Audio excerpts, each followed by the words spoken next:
विश्राम पुर एक मसरूफ और गहमा गहमी वाला कस्बा था, जहाँ दूर दराज से ताजर और मुसाफिर आकर जमा होते थे। इसी कस्बे में एक बुजुर्ग दरवेश बाबा विदनांता रहते थे, जो अपनी दानाई, शराफत और नरम दिली के लिए मशहूर थे। लोग दूर दूर से उनके पास रहनुमाई लेने आते और वो हर किसी को सब्र और मोहब्बत से नसीहत करते। एक दिन एक मालदार लेकिन मगरूर और जालिम सौदागर धनराज विश्रामपुर आया। वो अपनी दौलत, तकब्बुर और बेईमानी के लिए बदनाम था। वो ग्राहकों को धोखा देता, अपने नौकरों पर जुल्म करता और सिर्फ अपने फायदे की परवाह करता। अगरचे वो बेहद अमीर था, लेकिन लोग इससे नफरत करते थे। जब धनराज ने बाबा विदनांता की दानाई के किस्से सुने तो वो हंसा और बोला, एक फकीर मुझ जैसे रईस को क्या सिखा सकता है। दौलत सबसे बड़ी ताकत है, फिर भी इसका तजस्सुस बढ़ा और वो बुजुर्ग का इम्तिहान लेने का फैसला कर बैठा। वो बाबा जी के पास उनके आंगन में पहुंचा, जहां बुजुर्ग एक घने दरख्त के नीचे बैठे हुए थे और गांव वाले अकीदत से उनकी बातें सुन रहे थे। धनराज ने तंजिया लहजे में कहा, बाबा जी, अगर आप वाकया ही दाना हैं तो मेरे सवाल का जवाब दें। अगर आपने सही जवाब दिया तो मैं अपने वजन के बराबर सोना आपको दूंगा, लेकिन अगर आप नाकाम हुए तो आपको मानना होगा कि दौलत दानाई से बड़ी चीज है।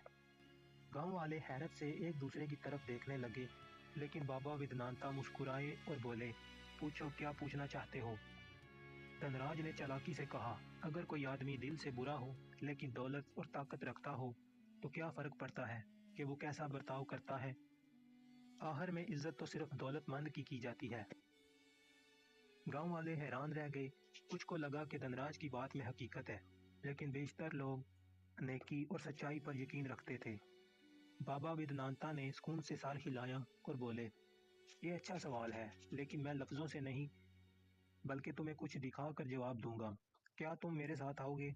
धनराज जोश से बोला, क्यों नहीं, मैं देखता हूँ तुम मुझे क्या सिखा सकते हो। बाबा जी धनराज को गांव के किनारे एक नदी के पास ले गए। वहां एक पुरानी शिकस्ता झोंपड़ी थी। इसमें एक नाबीना बूढ़ा आदमी रहता था, जो बहुत गरीब था। वो अकेला जिंदगी गुजार रहा था और लोग उसकी मदद करते थे। बाबा जी ने कहा, धनराज, ये बूढ़ा लाचार है, क्या तुम इसकी मदद के लिए कुछ सोना देना पसंद करोगे। धनराज हंसा, मैं अपना सोना किसी नकारा फकीर पर क्यों जाया कर दूं।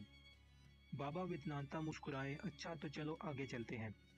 आगे जाकर एक बड़े आम के बाग में पहुंचे, जहां एक मेहरबान किसान काश्तकारी कर रहा था।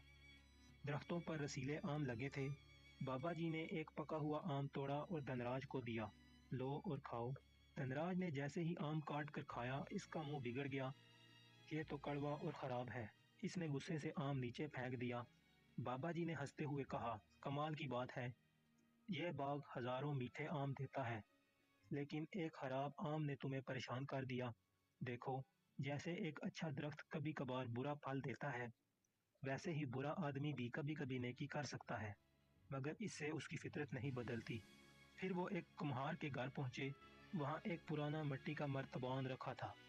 बाबा जी ने कहा, इसमें एक कीमती चीज है, तुम अपना हाथ इसके अंदर डालो और निकाल लो। धनराज, जो लालच में आ चुका था, जल्दी से हाथ मर्तबान में डाला तो उसका रंग सुर्ख हो गया। वो चिल्लाया और फौरन हाथ खींच लिया। मर्तबान के अंदर एक सांप था। बाबा विदनांता ने मर्तबान को झुकाकर खाली कर दिया। एक बेज़मीर सांप बाहर निकला और झाड़ियों में चला गया। बताओ धनराज, अगर तुम्हें पहले से मालूम होता कि अंदर सांप है तो क्या तुम हाथ डालते। धनराज ने जल्दी से कहा, हरगिज नहीं। बाबा जी ने संजीदगी से कहा, दौलतमंद और ताकतवर मगर बदफितरत लोग भी ऐसे ही होते हैं। बाहर से वो खजाने के जैसे नजर आते हैं, लेकिन अंदर जहर भरे होते हैं। जो इन पर भरोसा करता है नुकसान उठाता है। और आखिर में वो चलते चलते गांव में मौजूद एक कुएं पर पहुंचे।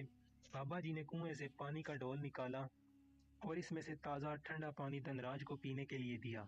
धनराज ने खुश होकर पानी पिया और उसके बाद बाबा जी ने मुट्ठी भर मिट्टी कुएं में डाल दी। पानी गदला हो गया और बोले, अब पियो। धनराज ने नागवारी से कहा, यह तो गंदा हो गया। बाबा जी मुस्कुराए, यही इंसानी दिल की हकीकत है। हर दिल फितरतन साफ होता है, लेकिन जब इसमें लालच, गुरूर और जुल्म की मट्टी मिल जाए तो ये दूसरों के लिए जहर बन जाता है। जितना बड़ा आदमी होता है, इतने ज्यादा लोग इसके असर में आते हैं। अगर वो बुरा हो तो वो सबको गंदा कर देता है, धनराज की आंखें खुल गईं। धनराज परेशान था। वो बाबा जी को शिकस्त देने आया था, मगर हर सबक ने उसके दिल पर गहरा असर छोड़ा। उसे एहसास हो गया कि ताकत और दौलत वक्ती चीजें हैं, मगर नेकी हमेशा बाकी रहती है। वो बाबा जी के कदमों में गिर पड़ा। बाबा जी, मैंने अपनी सारी जिंदगी अंधेरे में गुजारी। अब मैं समझ गया हूँ कि सच्ची ताकत दिल की अच्छाई में है, दौलत में नहीं। बराए करम मुझे सुधरने का मौका दें। बाबा विद्नांता ने शफकत से उसके कंधे पर हाथ रखा। सच्ची तब्दीली तब आती है जब दिल उसे कबूल करता है। अब अपनी दौलत को दूसरों की भलाई के लिए इस्तेमाल करो। जुल्म छोड़ दो, इंसाफ को अपनाओ, तब ही तुम्हें हकीकी इज्जत मिलेगी। धनराज ने अपनी जिंदगी बदल ली। वो दयानतदार ताजर बन गया, गरीबों की मदद करने लगा और अपने नौकरों से नरमी से पेश आने लगा। जो नाम पहले नफरत से लिया जाता था, अब इज्जत से लिया जाने लगा। यूं बाबा वेदांता की दानिशमंदी ने न सिर्फ एक मगरूर सौदागर की जिंदगी बदली, बल्कि पूरे गांव में नेकी की रोशनी फैला दी। दोस्तों, वीडियो देखने का बहुत बहुत शुक्रिया।